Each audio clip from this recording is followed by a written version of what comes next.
2026 കേന്ദ്ര ബജറ്റ് അവതരണത്തിന് ഇനി ഏതാനും മിനിറ്റുകൾ മാത്രമാണ് ശേഷിക്കുന്നത്. 11 മണിയോടുകൂടിയാണ് ധനമന്ത്രി നിർമ്മല സീതാരാമൻ തന്റെ 9ാമത്തെ ബജറ്റ് അവതരിപ്പിക്കാൻ തയ്യാറെടുക്കുന്നത്. അവിടെ തീർച്ചയായും കേരളം എന്തൊക്കെ പ്രതീക്ഷിക്കുന്നു എന്നതാണ് ഇനി നമ്മൾ പ്രത്യേകിച്ച് വിശദമായി തന്നെ പരിശോധിക്കുന്നത്. കേരളത്തെ സംബന്ധിച്ചിടത്തോളം കേരളത്തിന് വിവിധ ചർച്ചകൾക്ക് ശേഷം കേരളം ചില ആവശ്യങ്ങൾ, ഏതാണ്ട് 29 ആവശ്യങ്ങൾ ആണ് കേരളം കേന്ദ്രത്തിന് മുന്നിൽ വെച്ചിട്ടുള്ളത്. അതിലെ പ്രധാനപ്പെട്ട ആവശ്യങ്ങൾ എന്തൊക്കെ എന്നതാണ് നമ്മൾ ഇപ്പോൾ പരിശോധിക്കുന്നത്. കേരളത്തിൻ്റെ സ്വപ്ന പദ്ധതികളിലേക്ക് കടക്കുന്നതിന് മുമ്പ് കേരളം ഇപ്പോൾ നേരിടുന്ന സാമ്പത്തിക പ്രതിസന്ധിയുണ്ട്. അതിന് അടിസ്ഥാനമായി കേരള സർക്കാർ പറയുന്നത് GST സമ്പ്രദായത്തിലേക്ക് നമ്മൾ മാറിയപ്പോൾ ഉണ്ടായ വലിയ ബുദ്ധിമുട്ട്, അതായത് ഒരു ഉപഭോക്തൃ സംസ്ഥാനം എന്ന നിലയിൽ കേരളത്തിന് വരുമാനം കുറയുകയും അതിൻ്റെ അടിസ്ഥാനത്തിൽ വലിയ പ്രതിസന്ധി നേരിടുകയും ചെയ്യുന്നു എന്നുള്ളതാണ്. നമ്മുടെ നികുതി വരുമാനത്തിൻ്റെ വലിയൊരു ശതമാനം കേന്ദ്രം കൈയടക്കുമ്പോൾ അതിൻ്റെ ഒരു നിശ്ചിത ശതമാനം നമുക്ക് ലഭിക്കേണ്ടതുണ്ട്. അതുകൊണ്ട് തന്നെ പ്രത്യേക പാക്കേജ് വേണ്ടതുണ്ട്. അതോടൊപ്പം കടമെടുപ്പ് പരിധിയിൽ അടക്കം നിയന്ത്രണങ്ങൾ ഏർപ്പെടുത്തിയതുകൊണ്ട് സംസ്ഥാനത്തിന് കടമെടുക്കാൻ പറ്റാത്ത സാഹചര്യമുണ്ട്. അതുകൊണ്ട് തന്നെ 21,000 കോടി രൂപയുടെ പ്രത്യേക സാമ്പത്തിക പാക്കേജ് കേരളത്തിന് നൽകണം എന്നതാണ് പ്രധാനപ്പെട്ട ആവശ്യം. പിന്നീട് ഇങ്ങോട്ട് വികസന പദ്ധതികൾ പരിശോധിക്കുമ്പോൾ അതിലേറ്റവും പ്രധാനപ്പെട്ടത് വിഴിഞ്ഞം തുറമുഖ പദ്ധതിയാണ്. ഇപ്പോൾ വിഴിഞ്ഞം തുറമുഖ പദ്ധതിക്ക് അനുബന്ധ പ്രവർത്തനങ്ങൾക്ക് വേണ്ടി എന്തൊക്കെ പ്രഖ്യാപനങ്ങൾ ഉണ്ടാകുമെന്ന് കേരളം കാതോർക്കുകയാണ്. മറ്റൊന്ന് റെയർ എർത്ത് ഇടനാഴി എന്നതാണ്. അത് പ്രധാനമായും നമ്മുടെ തീരങ്ങളെ തമ്മിൽ ബന്ധിപ്പിച്ചുകൊണ്ട് കൊല്ലം, ആലപ്പുഴ ഉൾപ്പെടെയുള്ള തീരങ്ങളെ ബന്ധിപ്പിക്കുന്ന പദ്ധതിയാണ്. അതിൽ തന്നെ ഈ കരിമണൽ ഖനനം പോലെയുള്ള സാധ്യതകളെ പ്രയോജനപ്പെടുത്തുന്നതിന് വേണ്ടിയുള്ള ഒരു ആവശ്യം ആണ് റെയർ എർത്ത് ഇടനാഴിയിലൂടെ മുന്നോട്ട് വയ്ക്കുന്നത്. മറ്റൊന്ന് ഡിഫൻസ്, പ്രതിരോധ മേഖലയുമായി ബന്ധപ്പെട്ട ഡിഫൻസ് ഇടനാഴിയും കേരളത്തിന് അനുവദിക്കണം എന്ന ആവശ്യം ഉയർത്തുന്നുണ്ട്. ഒപ്പം നമ്മുടെ തോട്ടം മേഖലയ്ക്ക് എന്താണ് നൽകാൻ പോകുന്നത്, അതായത് കാർഷിക മേഖലയിലേക്ക് വരുമ്പോൾ തോട്ടം തൊഴിലാളികൾ വലിയ തോതിലുള്ള പ്രതിസന്ധി നേരിടുന്നുണ്ട്. റബ്ബർ കർഷകർക്ക് അവരുടെ റബ്ബറിൻ്റെ വില ഉയർത്തണം എന്ന ആവശ്യമുണ്ട്, താങ്ങുവില ഉയർത്തണം എന്ന ആവശ്യമുണ്ട്, നെൽ കർഷകരുടെ ആവശ്യങ്ങളുണ്ട്. അതിനൊക്കെ അപ്പുറത്ത് തോട്ടം മേഖലയ്ക്ക് എന്താകും ഇത്തവണ കേന്ദ്രത്തിൻ്റെ ഭാഗത്ത് നിന്ന് നൽകുക എന്നതാണ്. കേരളത്തിൽ സജീവമായി ചർച്ച ചെയ്യപ്പെടുന്ന മറ്റൊന്നാണ് വന്യജീവി ആക്രമണം എന്നത്. ഈ വന്യജീവി ആക്രമണത്തെ പ്രതിരോധിക്കുന്നതിന് വേണ്ടിയുള്ള പ്രഖ്യാപനങ്ങൾ ഈ ബജറ്റിൽ ഉണ്ടാകുമോ എന്ന് കേരളം കാതോർക്കുകയാണ്. ഒപ്പം വിളനാശത്തിന് നമുക്കറിയാം, പല വിളകൾക്കും കേന്ദ്ര സർക്കാർ വിളനാശം കാലാവസ്ഥ അനുകൂലമാകാത്ത പശ്ചാത്തലത്തിൽ ഒക്കെ വിളനാശം സംഭവിക്കുമ്പോൾ കേരളത്തിന് ലഭിക്കുന്ന തുക, ഇവിടുത്തെ പണിക്കൂലി, കർഷകന്റെ ദിവസ വരുമാനം, ഇതൊക്കെയായി താരതമ്യം ചെയ്യുമ്പോൾ വളരെ കുറവ് എന്ന ഒരു വിലയിരുത്തലുണ്ട്. എന്തായാലും വിളനാശത്തിന് വേണ്ടിയൊക്കെ പ്രത്യേകമായ പാക്കേജ് കേന്ദ്രം അനുവദിക്കുമോ എന്നതും കാർഷിക മേഖല ഉറ്റുനോക്കുന്ന ഒന്നാണ്. മറ്റൊന്ന് ആരോഗ്യരംഗത്തെ മാറ്റമാണ്. ആരോഗ്യരംഗത്ത് നമ്മൾ ഏറ്റവും മുന്നിൽ നിൽക്കുന്ന സംസ്ഥാനം എന്ന് തന്നെ പറയുമ്പോഴും സംസ്ഥാനത്ത് ഇപ്പോഴും ഒരു എയിംസ് ഇല്ല എന്നത് വലിയ പോരായ്മയായി ചൂണ്ടിക്കാണിക്കുന്ന ഒരു വിഷയമാണ്. അതുകൊണ്ട് തന്നെ ഇത്തവണയെങ്കിലും എയിംസ് പ്രഖ്യാപിക്കുമോ എന്നതും കേരളം ഉറ്റുനോക്കുന്ന ഒന്നാണ്. ഗതാഗത രംഗത്ത് വലിയ മുന്നേറ്റം ഇപ്പോൾ കേരളം നടത്തുന്നുണ്ട്, പ്രത്യേകിച്ച് ദേശീയപാതകൾ അടക്കം കടന്നു വന്നതോടുകൂടി. അതേസമയം റെയിൽ മേഖലയിൽ ഇത്തവണ ഒരു പക്ഷേ വലിയ പ്രഖ്യാപനങ്ങൾ കേരളം പ്രതീക്ഷിക്കുകയാണ്. അതിൽ എടുത്തു പറയേണ്ടത് അതിവേഗ റെയിൽ എന്ന ഒരു പ്രൊജക്ട് റിപ്പോർട്ട് തയ്യാറാക്കാൻ മെട്രോമാൻ ഇ ശ്രീധരനെ ഇപ്പോൾ തന്നെ ചുമതലപ്പെടുത്തിയെന്ന് ശ്രീധരൻ പറയുന്ന ഒരു സാഹചര്യമുണ്ട്. അങ്ങനെയെങ്കിൽ അതിവേഗ റെയിലിന് തുക അനുവദിക്കുമ്പോൾ അതോടൊപ്പം കേരളം മുന്നോട്ട് വെച്ചിട്ടുള്ള ഈ കഴിഞ്ഞ ബജറ്റിൽ KN ബാലഗോപാൽ മറ്റൊരു സിൽവർ ലൈന് പകരമായുള്ള ഒരു പ്രൊജക്റ്റ് മുന്നോട്ട് വെച്ചിട്ടുണ്ട്. തിരുവനന്തപുരം മുതൽ കാസർഗോഡ് വരെ ബന്ധിപ്പിക്കുന്ന റെയിൽ പ്രൊജക്റ്റാണ്.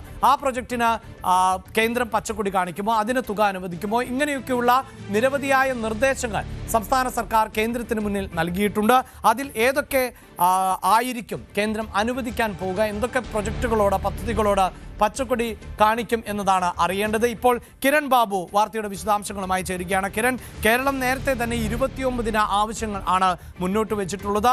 അതിൽ പ്രത്യേക പാക്കേജ്, വിഴിഞ്ഞം, ശബരി റെയിൽ, തോട്ടം മേഖല, റബ്ബർ കർഷകർ, അങ്ങനെ എല്ലാ മേഖലയെയും അഭിസംബോധന ചെയ്യുന്നുണ്ട്. കേരളം എത്രത്തോളം പ്രതീക്ഷയോടെയാണ് ഈ ബജറ്റിനെ നോക്കിക്കാണുന്നത്? ബജറ്റ് അവതരണത്തിന് മിനിറ്റുകൾ മാത്രം ശേഷിക്കെ. അഭിലാഷേ, കേരളത്തിൻ്റെ ആവശ്യങ്ങൾ, 29 ആവശ്യങ്ങൾ പരിശോധിച്ചു കഴിഞ്ഞാൽ ഇതിൽ പലതും കഴിഞ്ഞ 10-20 വർഷമായി ആവശ്യങ്ങളായി തന്നെ തുടരുന്നതാണ്. അത് ഇനി കേരളത്തിലെ എയിംസിൻ്റെ പ്രഖ്യാപനമായാലും കേരളത്തിൽ എനിക്ക് തോന്നുന്നു കഴിഞ്ഞ ഒരു 1ാം UPA സർക്കാരിൻ്റെ കാലം മുതൽ തന്നെ കേരളത്തിൽ ഓരോ ബഡ്ജറ്റ് വരുമ്പോഴും എയിംസ് പ്രഖ്യാപിച്ചേക്കും എന്നുള്ള പ്രതീക്ഷ വരികയും കേരള സർക്കാർ അത് ആവശ്യപ്പെടുകയും ഒക്കെ ചെയ്യുന്നു. 10 വർഷത്തെ UPA ഭരണം കഴിഞ്ഞു, NDA കയറി, NDA വന്ന് അവരിപ്പോൾ 12ാമത്തെ വർഷത്തിലേക്ക് കടക്കുന്നു. പക്ഷേ ഇതുവരെയും അങ്ങനെ ഒരു പ്രഖ്യാപനം ഉണ്ടായിട്ടില്ല. കേന്ദ്രമന്ത്രി സുരേഷ് ഗോപി കേരളത്തിൽ വന്ന് എയിംസ് വരും കേട്ടോ എന്നും പിന്നെ മറ്റ് ചില മോശപ്പെട്ട രീതിയിലുമൊക്കെ മറ്റേ മോനെ എന്നൊക്കെ പറഞ്ഞൊക്കെ എയിംസ് വരുമെന്നൊക്കെ അടക്കം പറയുന്നുണ്ട്. ഇക്കുറിയെങ്കിലും അതൊക്കെ കൊണ്ട് എയിംസ് വരുമായിരിക്കും, എയിംസ് പ്രഖ്യാപിക്കുമായിരിക്കും എന്ന്, അല്ലെങ്കിൽ കേരളത്തിന് അങ്ങനെ ഒരു എയിംസ് സാധ്യമാകും എന്നൊക്കെയുള്ളൊരു പ്രതീക്ഷ കേരളത്തിലുണ്ട്. അതുപോലെ നേരത്തെ അഭിലാഷ് ചൂണ്ടിക്കാണിച്ച പോലെ ശബരി പാതയൊക്കെ അതൊക്കെ എത്രയോ വർഷമായി പലപ്പോഴും ഏതെങ്കിലും ചെറിയ ഒരു പേരിന് വേണ്ടി മാത്രം എന്നതിനപ്പുറത്തേക്ക് ആ പദ്ധതി യാഥാർത്ഥ്യമാകാൻ വേണ്ടിയുള്ളൊരു നീക്കം കേന്ദ്ര സർക്കാരിൻ്റെ ഭാഗത്ത് നിന്ന് ഇത്രകാലവും ഉണ്ടായിട്ടില്ല. ഈ കുറിയെങ്കിലും അങ്ങനെ ഒരു നീക്കം ഉണ്ടാകും എന്ന് പ്രതീക്ഷിക്കുന്നു. കേരളത്തിന് ഒരു പ്രതീക്ഷയ്ക്ക് വക നൽകുന്ന ഒരു ഘടകം എന്ന് പറയുന്നത് തൊട്ടു മുന്നിൽ നിയമസഭാ തെരഞ്ഞെടുപ്പാണ്.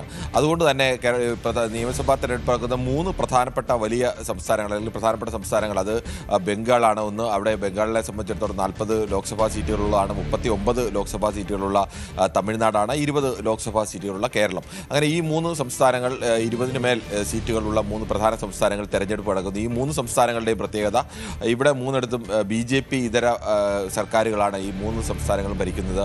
അതിൽ ഈ 3ഇടത്തും നിർണായക സ്വാധീന ശേഷിയായി മാറണം എന്ന് BJP കഴിഞ്ഞ കുറേ വർഷങ്ങളായി ആഗ്രഹിക്കുകയും അതിനുവേണ്ടി വലിയ പ്രവർത്തനങ്ങളൊക്കെ നടത്തുകയും ഒക്കെ ചെയ്യുന്നുണ്ട്.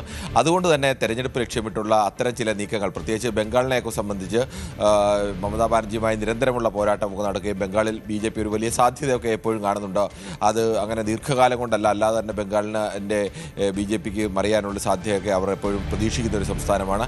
അങ്ങനെ അവിടെയൊക്കെ അത്തരത്തിലേക്കുള്ള പ്രഖ്യാപനങ്ങൾ ഉണ്ടാവാൻ സാധ്യതയുണ്ട് എന്ന് പ്രതീക്ഷിക്കുന്നു. കേരളവും അതിൽ ഒരു പ്രതീക്ഷ വെക്കുന്നുണ്ട്. തെരഞ്ഞെടുപ്പാണ്, പ്രത്യേകിച്ച് റബ്ബറിൻ്റെ വിലയുടെ കാര്യത്തിലൊക്കെ റബ്ബർ കർഷകർക്ക് വേണ്ടി കേരളത്തിലെ ക്രൈസ്തവ സഭകളും കേന്ദ്ര സർക്കാരുമായും അല്ലെങ്കിൽ BJPയുമായിട്ടുള്ള അടുപ്പം, അങ്ങനെ ആ അടുപ്പവും ആ സമയത്ത് റബ്ബർ വിലയുമായി ബന്ധപ്പെട്ട് അങ്ങനെ ഒരു പ്രഖ്യാപനം വന്നു കഴിഞ്ഞാൽ സ്വാഭാവികമായും അത് ക്രൈസ്തവ സഭകൾക്കെങ്കിലും ഞങ്ങൾക്ക് BJPയുമായി എടുക്കുന്നതിന് ഒരു പരിധിവരെ ന്യായീകരണമായി നിർത്താവുന്നതാണ്. നേരത്തെ ഒരു സഭാ തലവൻ തന്നെ പറഞ്ഞതാണ്, 300 രൂപയാക്കാൻ ആരും 300 രൂപയാക്കിയാലും അവർക്കൊപ്പം നിൽക്കാൻ ഞങ്ങൾ തയ്യാറാണ് എന്ന് പരസ്യമായി തന്നെ പറഞ്ഞതാണ്. എന്തായാലും അത്രത്തോളം ഉയർത്തുക എന്നുള്ളതൊക്കെ ഏറെക്കുറെ അസാധ്യമാണ് എങ്കിൽ പോലും അത്തരത്തിലൊരു വർധന, അങ്ങനെ രാഷ്ട്രീയ ലക്ഷ്യങ്ങളോടുകൂടിയുള്ള ചില പ്രഖ്യാപനങ്ങൾ, പ്രത്യേകിച്ച് വിഴിഞ്ഞം തുറമുഖവുമായി ബന്ധപ്പെട്ട അനുബന്ധ വികസനം. വിഴിഞ്ഞം തുറമുഖം കേന്ദ്ര സർക്കാരിന് കൂടി പ്രത്യേകമായി താല്പര്യമുള്ള ഒരു തുറമുഖമാണ് വിഴിഞ്ഞം അദാനി പോർട്ട്. അവിടെ അതുമായി ബന്ധപ്പെട്ട അനുബന്ധ വികസനം ഇനി നിരവധി നടക്കാനുണ്ട്. റെയിൽ കണക്ടിവിറ്റി, റോഡ് കണക്ടിവിറ്റി, അവിടെ അനുബന്ധ ഹബ്ബുകളുടെ നിർമ്മാണമൊക്കെ, ആ തുറമുഖത്തേക്ക് കൂടുതൽ കപ്പലുകൾ വന്നുകൊണ്ടിരിക്കുന്നു. ഇനി അനുബന്ധ വികസന മേഖലയിലേക്കാണ് വലിയ തോതിലേക്കുള്ള പണം ഒഴുകേണ്ട, അല്ലെങ്കിൽ അടിസ്ഥാന വികസന മേഖലയിലേക്കൊക്കെ വലിയ തോതിൽ സൗകര്യങ്ങൾ ഒരുക്കേണ്ടതുണ്ട്. അത്തരം വികസന പദ്ധതികളിലൊക്കെ കേരളം സ്വാഭാവികമായും പ്രതീക്ഷ വെക്കുന്നുണ്ട്. കേന്ദ്ര സർക്കാരിനുള്ള ഒരു സവിശേഷമായ താല്പര്യം അത് കേരളത്തിന് ഗുണകരമായി വരും എന്നൊരു പ്രതീക്ഷ കൂടി കേരളത്തിനുണ്ട്. എന്തായാലും മുൻകാലങ്ങളിലെ പോലെ ഓരോ സംസ്ഥാനത്തിനായി പ്രത്യേകം പദ്ധതികൾ പ്രഖ്യാപിക്കുന്ന രീതി അത് മുൻകാലങ്ങളിലൊക്കെ ബഡ്ജറ്റിലുണ്ടായിരുന്നു. പിന്നീട് കഴിഞ്ഞ കുറച്ചു കാലമായി അങ്ങനെയുള്ള ഒരു രീതിയിൽ നിന്ന് കേന്ദ്ര സർക്കാർ പിന്നോക്കം പോകുന്നത്. തീർച്ചയായും അത് കിരൺ സൂചിപ്പിക്കുന്ന പോലെ അങ്ങനെ ഓരോ സംസ്ഥാനങ്ങൾക്കും പ്രത്യേകമായ പ്രഖ്യാപനങ്ങൾ എന്ന നിലയിലൊക്കെ വാർത്തകളിൽ നിറഞ്ഞു നിൽക്കുമ്പോഴും ചില പ്രൊജക്റ്റുകൾ ഉണ്ടല്ലോ, ഇപ്പോൾ പ്രധാനമന്ത്രിയുടെ ചില സ്കീമുകളിലൊക്കെ ഉൾപ്പെടുന്ന സ്മാർട്ട് സിറ്റി പോലെയുള്ള പ്രൊജക്റ്റുകൾ, അങ്ങനെയൊക്കെയുള്ള പ്രൊജക്റ്റുകളിൽ ഈ നഗരങ്ങൾ, ഇപ്പോൾ പ്രത്യേകിച്ച് എടുത്തു പറയേണ്ടത് തിരുവനന്തപുരമാണ് അങ്ങനെ ഒരു പ്രതീക്ഷ പുലർത്താവുന്ന നഗരം. കാരണം തിരുവനന്തപുരം ഇപ്പോൾ BJP ആണ് അവിടെ കോർപ്പറേഷൻ ഭരിക്കുന്നത്. BJP തന്നെ അവകാശപ്പെടുന്നത് ഇൻഡോർ മാതൃകയിൽ ഉള്ള വൃത്തിയുള്ള നഗരമാക്കി മാറ്റും എന്നതാണ്. അതിനിടെയാണ് ഇൻഡോറിൽ കുടിവെള്ളം മാലിന്യം കലർന്ന് അവിടെ ആളുകൾ മരണപ്പെട്ടതൊക്കെ വാർത്തകളിൽ നിറഞ്ഞത്. പക്ഷേ ക്ലീൻ സിറ്റി അങ്ങനെയൊക്കെയുള്ള പദ്ധതികൾ, ആ പദ്ധതി. കൂടുതൽ വാർത്തകൾക്ക് News 18 Keralam YouTube channel subscribe ചെയ്യുക.